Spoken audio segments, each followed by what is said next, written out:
Cette vidéo est réservée à la section berceau. Son caractère répétitif a une visée pédagogique pour leur éveil spirituel. Merci de les accompagner. Bonjour amis de la Bible, c'est Tonton Jim et aujourd'hui j'ai une histoire très spéciale pour vous. Elle s'intitule « Samuel écoute Dieu » et notre verset à mémoriser est tiré de 1 Samuel chapitre 3 le verset 1. Le petit Samuel est au service du Seigneur. Regarde, c'est Samuel. Le petit Samuel vit dans la tente de Dieu le sanctuaire. Il a du travail à accomplir car il est le petit serviteur du prêtre Élie, l'homme de Dieu. Le petit Samuel est un serviteur, est un serviteur, est un serviteur. Le petit Samuel est un serviteur, gardant la tente propre. Regarde le petit Samuel. Regarde son balai et son seau.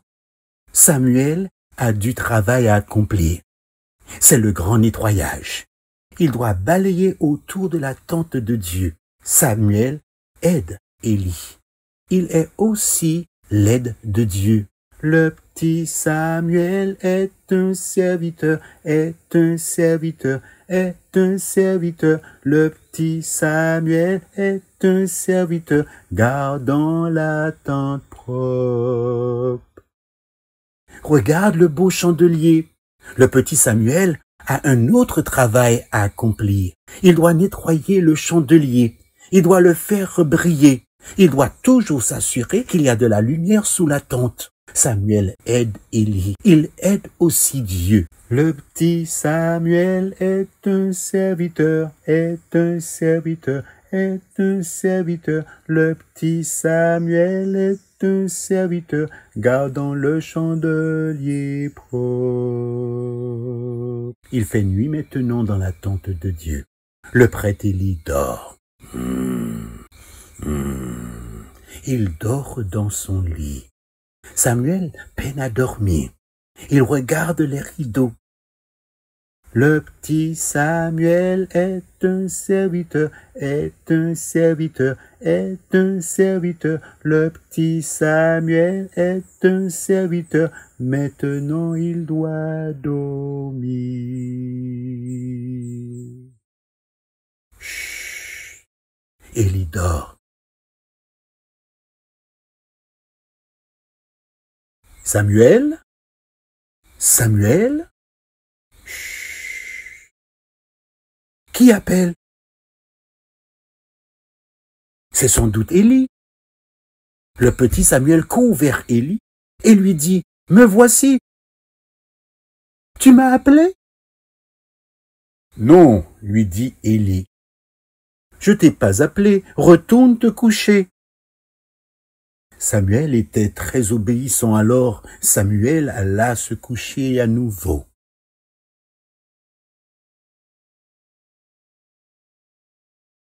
Samuel, Samuel. Cette fois-ci, ça doit être vraiment Élie. Tu m'as appelé, dit Samuel. Non, je t'ai pas appelé. Retourne dans ton lit. Demain, nous avons beaucoup de choses à faire.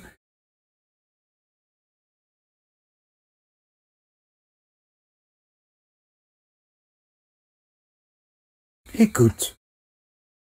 Samuel, Samuel. Alors Samuel se leva à nouveau et alla vers Élie.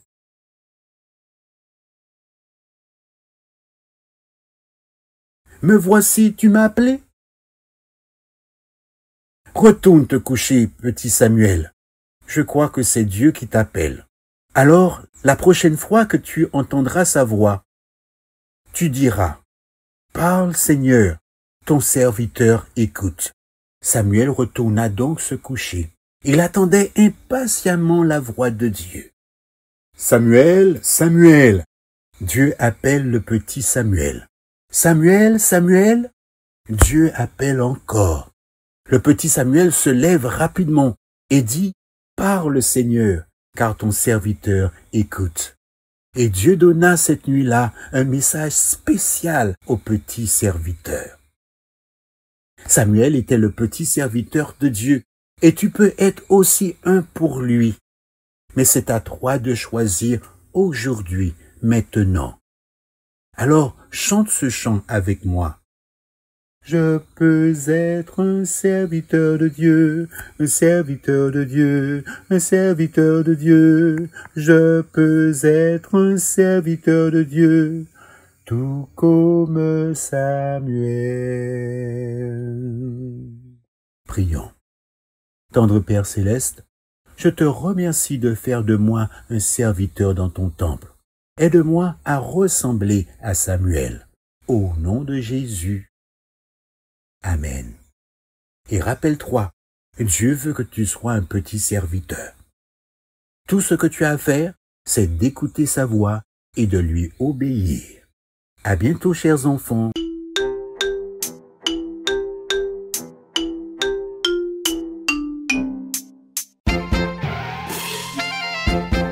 Bonjour les enfants, c'est Lorena qui vous parle et aujourd'hui je vous amène une très belle histoire qui s'appelle Le bébé spécial d'Anne. Notre verset à mémoriser nous dit que Dieu te donne ce que tu lui as demandé. 1 Samuel 1, 17. Et le message nous dit que nous servons Dieu lorsque nous aidons les autres. T'es-tu déjà senti vraiment triste? Si triste que tu as pleuré? C'est ainsi qu'Anne se sentait. Il est temps de se préparer pour notre voyage au tabernacle des Silo, dit un matin Elkana à sa femme Anne. Le moment de la fête est presque arrivé. Anne sourit. « Ah, je vais faire les bagages, dit-elle. » Chaque année, Anne et Elkana faisaient un voyage à Silo pour adorer au tabernacle. Mais chaque fois qu'ils allaient à Silo, Anne se sentait un peu triste. Anne repensa aux premiers jours de leur mariage. Elle et Elkana avaient été si heureux. Mais les années avaient passé et Anne n'avait pas eu de bébé. Oh, combien elle et Elkana aimeraient avoir un bébé. Finalement, Elkana et Anne commencèrent leur voyage. La route était remplie de familles et il semblait que chaque famille avait des enfants. Ah, combien Anne aurait voulu avoir un enfant. À Silo, ils adorèrent au tabernacle. Lorsque ce fut le moment du repas de fête spéciale, Elkana donna à Anne une portion supplémentaire de nourriture pour la consoler de ce qu'elle n'avait pas de fils. Anne ferma très fort les yeux, mais des petites larmes s'échappèrent. « Anne, dit Elkana, ne sois pas triste parce que tu n'as pas d'enfant. N'est-il pas mieux de m'avoir que d'avoir 10 fils ?» dit-il en la taquinant gentiment. Après le repas, Anne s'éclipsa pour se rendre au tabernacle. « Ô Seigneur, pria-t-elle, si tu me donnais un fils, je te le rendrais. Il te servirait pendant toute sa vie. » Élie, un vieux prêtre, observait Anne de très près. Elle avait les bras serrés contre sa poitrine et se balançait en avant et en arrière. Ses lèvres bougeaient, mais aucun son ne sortait de sa bouche. Le vieux prêtre était certain qu'elle avait bu du vin. « Mais que fais-tu? Pourquoi viens-tu ici alors que tu es ivre ?» demanda-t-il. Anne fut horrifiée. « Mais je suis pas ivre !» s'exclama-t-elle. « Je ne faisais que raconter mes problèmes au Seigneur. » Élie cessa de froncer les sourcils. « Dans ce cas, prends courage !» il sourit. « Dieu a entendu ta prière. Que le Dieu d'Israël accorde ce que tu as demandé. » Anne sentit soudain disparaître son gros nuage de tristesse. « Oh, merci, merci !» dit-elle à Élie. Anne retourna rapidement vers Elkana et souriait à tous ceux qu'elle rencontrait en chemin. Anne savait que Dieu allait répondre à sa prière en lui donnant un fils. Elle avait hâte de raconter à Elkana sa conversation avec le vieux prêtre. Élie lui avait donné de l'espoir. Dieu avait écouté sa prière.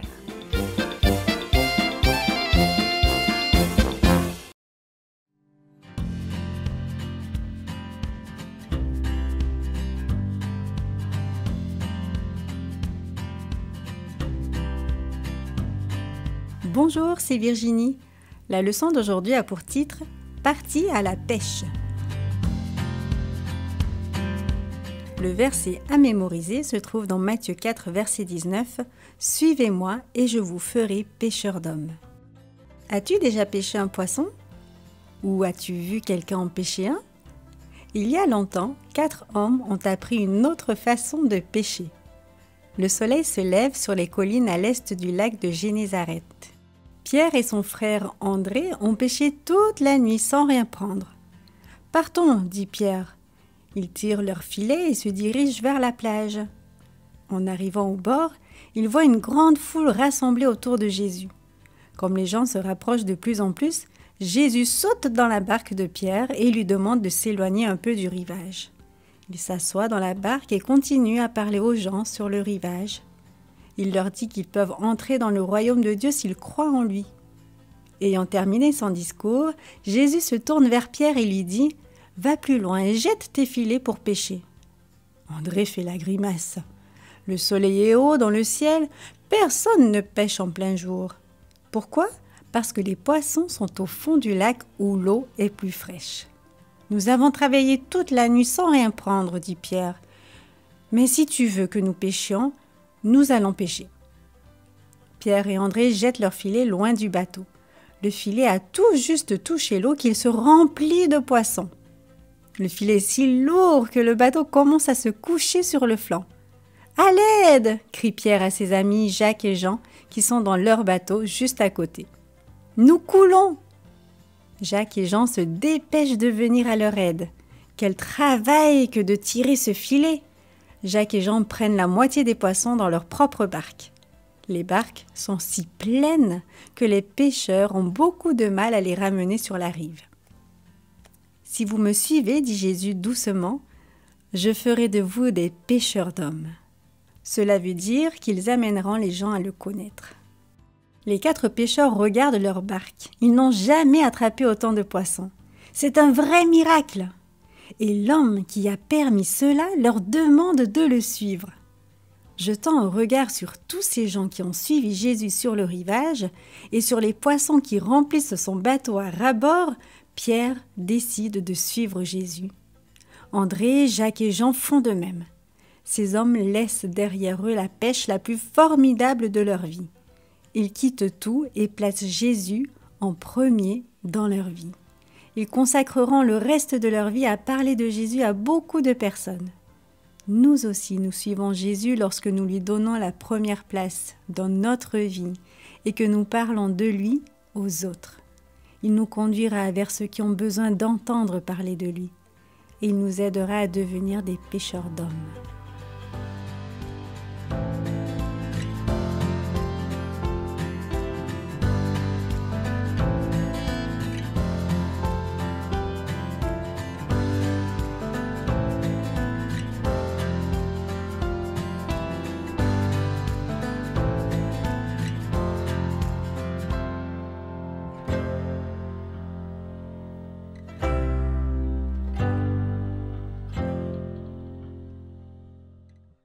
Salut, comment vas-tu? Bien, j'espère. Je suis contente de te retrouver pour un nouveau trimestre avec des thèmes très intéressants.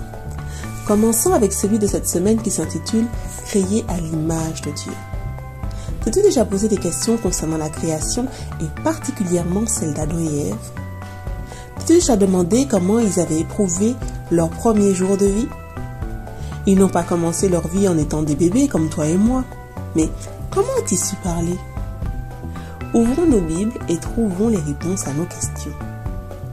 Je t'invite à te remémorer notre verset à connaître qui nous amène dans le premier livre au premier chapitre, c'est-à-dire la Genèse, au verset 26 et 27. Nous sommes au 6e jour de la création. Dieu dit, « Faisons l'homme à notre image, selon notre ressemblance, pour qu'il domine sur les poissons de la mer, sur les oiseaux du ciel, sur le bétail, et sur toute la terre, et sur tous les reptiles qui rampent sur la terre. Dieu créa l'homme à son image, il le créa à l'image de Dieu, l'homme et la femme, il les créa. » Dieu se tenait devant l'homme. L'homme pouvait voir l'être le plus adorable, le plus affectueux et le plus tendre. Dieu, le Fils, le Créateur, prit la main de l'homme et l'aida à se relever. Ils étaient face à face. Le Créateur prenait plaisir à contempler sa première créature faite à l'image de Dieu. Adam était enveloppé d'un halo de lumière reflétant la gloire et l'éclat du Créateur.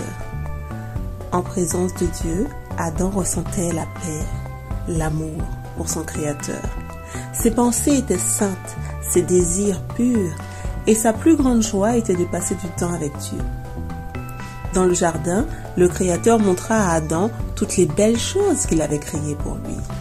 Il lui montra les arbres, les oiseaux, les animaux qui couraient et s'occupaient. Admiratif, il questionnait Dieu sur tout ce qu'il voyait, les belles fleurs, mais aussi les beaux fruits. Et Dieu y répondait avec beaucoup de tendresse. Il était émerveillé et infiniment reconnaissant. Puis le Créateur lui confia une tâche, plaisante en plus, celle de donner un nom aux animaux. Alors, Adam vit défiler girafes, singes, chevaux, tigres et bien d'autres animaux. On peut imaginer qu'il éclata de rire en voyant les mimiques et en entendant leur bavardage. Et il s'étonna certainement de leur allure unique. Mais peu à peu, Adam s'aperçut qu'ils venaient tous par deux. Chacun d'eux avait un double. Tout à coup, il se sentit seul. Cela se pouvait-il? Et s'il demandait au Créateur? Dieu souhaitait qu'Adam soit conscient de son manque. Et après en avoir discuté avec lui, il l'endormit. Et de l'une de ses côtes, il créa Ève, qui devint sa compagne. Tous les deux formaient une seule espèce, un seul corps et un seul esprit. Le Créateur souria certainement en voyant le reflet de son caractère dans l'homme et la femme. Tout était très bon. Tu peux vérifier ça dans Genèse 1 au verset 31. Être créé à l'image de Dieu ne signifie pas simplement avoir une ressemblance physique avec lui. Cela signifie que l'homme était destiné à refléter l'image de son Créateur dans son caractère. À la différence des autres créatures terrestres, l'homme a été créé avec la capacité de raisonner, de choisir librement et d'aimer Dieu et son prochain. Parce que Dieu a créé l'homme apte à prendre des décisions et à aimer Dieu, il nous rend capables de l'adorer par notre vie. Nous adorons Dieu quand nous exprimons notre amour et notre gratitude envers lui. Nous l'adorons aussi quand nous dépendons de lui et lorsque son image se reflète dans notre caractère. Alors, notre adoration lui est agréable. Prions. Père, nous te remercions de nous avoir créés. Nous pouvons réfléchir, choisir, aimer.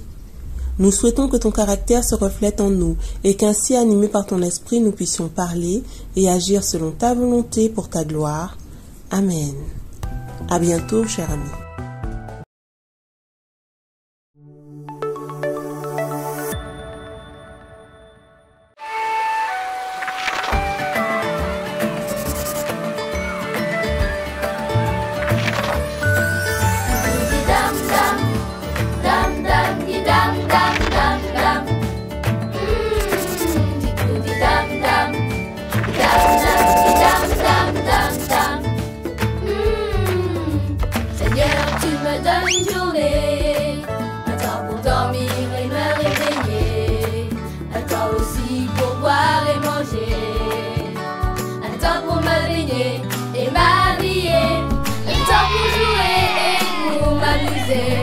Un temps pour apprendre et travailler, un temps pour prier et adorer. Qu'y a-t-il, Mathéo? Ce n'est pas la joie ce matin. C'est toujours la même chose avec mes parents. As-tu envie d'en parler? Ils me reprennent constamment sur ce que je fais. Je fais ce que j'ai envie normalement. Je suis assez grand, moi. Mais ils disent que je suis influençable et que je dois montrer l'exemple à ma petite sœur et patati patata. Penses-tu que les recommandations de tes parents ne sont pas justifiées? Moi, tout ce que je pense, c'est que je peux gérer tout seul. Tu vois, mamie, Mathéo se sent tellement grand. Tu parles sous le coup de la colère, Mathéo. Prends le temps de réfléchir aux conseils que t'ont donnés tes professeurs tes parents et aussi tes grands-parents et décide honnêtement de la conduite à tenir. Mais mamie, je suis ton petit-fils préféré. Je devrais être de mon côté. Mon petit-fils préféré, t'es-tu demandé ce que Jésus ferait à ta place? Et as-tu eu la réponse? Mamie, il s'agit de moi et ma famille. Alors tout à l'heure, Mathéo, tu vas m'accompagner au verger. Je crois que ça va te calmer. Alors je dois désherber tout autour des plantes d'ananas. Ensuite, replanter quelques pimentiers et cueillir 2 ou 3 ananas. Mamie, comme c'est toi. Ok, mais ce serait pas toi. Ton berger est super bon. Ça me fait du bien. Bien sûr. J'ai un pimentier à enlever de peau. Donc, tu vas m'aider à le replanter, Mathéo, ok? Mais tu ne le plantes pas avec les autres, mamie? Ça serait une catastrophe. Je vais t'expliquer tout à l'heure. Pour l'instant, je veux récolter quelques piments pour faire une salade d'ananas au piment fort. Ça aide à brûler les graisses. Une salade d'ananas au piment fort. Mais ça va nous brûler. Tu verras. Hier, j'ai terminé ma cure d'ananas. Consommer seul l'ananas facilite la circulation sanguine. Et je peux vous dire que cela m'a fait beaucoup de bien. Aïe, mamie, comment peux-tu manger de l'ananas au piment? L'ananas est un fruit que j'aime trop, surtout les tiens, mamie. Mais pourquoi parles-tu de catastrophe si on plante ce pimentier à côté des autres, mamie? Alors, la catastrophe, on y vient. Là, va bien, j'ai des piments doux. D'accord? D'accord. Dans ce bol, j'ai des piments forts. Ils sont différents. Quand je vais récupérer les graines pour les ressemer, un échange de gènes aura affecté le goût et l'apparence du fruit. Tous les piments doux là se transformeront en piments forts ou vice-versa. Le conseil des spécialistes est de laisser une bonne distance entre les 2 types de pimentiers pour éviter que l'un n'influence l'autre. Mamie, faire pousser les plantes et avoir une belle récolte demande une gestion minutieuse. Une écoute attentive des conseils donnés par des personnes expérimentées pour que la récolte soit bonne et qu'il n'y ait pas de catastrophe. Bien sûr. Tu as vu juste, Estelle. Il en est de même pour les enfants et les adultes. Tout comportement a une influence bonne ou mauvaise. Il est très important d'écouter les conseils des personnes plus expérimentées que toi. De tes parents, par exemple. J'ai compris la leçon, mamie. J'irai m'excuser au premier cours tout à l'heure. Bien, Après être allé dans ce jardin. bien sûr. Je vais gérer avec Dieu l'influence que je peux avoir sur les autres, surtout avec ma petite soeur Estelle, et celle que les autres peuvent avoir sur moi. Très bien. Et Mathéo, veux-tu que je demande à Dieu de t'aider maintenant? Mamie, avec plaisir. Alors nous allons prier. Seigneur, aide-nous à gérer avec toi afin que notre influence sur les autres soit bonne et aide-nous aussi à recevoir des autres, de ceux qui sont plus expérimentés que nous, les conseils qui peuvent nous aider à avoir une vie qui te soit agréable. Amen.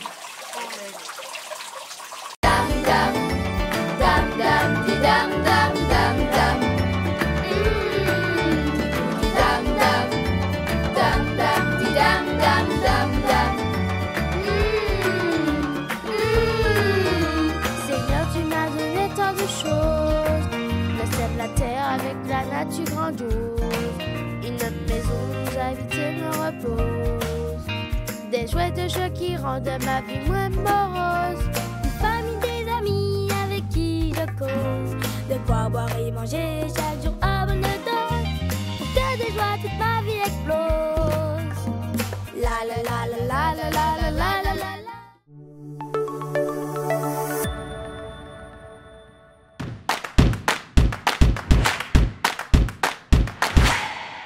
Salut les amis. abonnez-vous et n'oubliez pas le petit pouce bleu.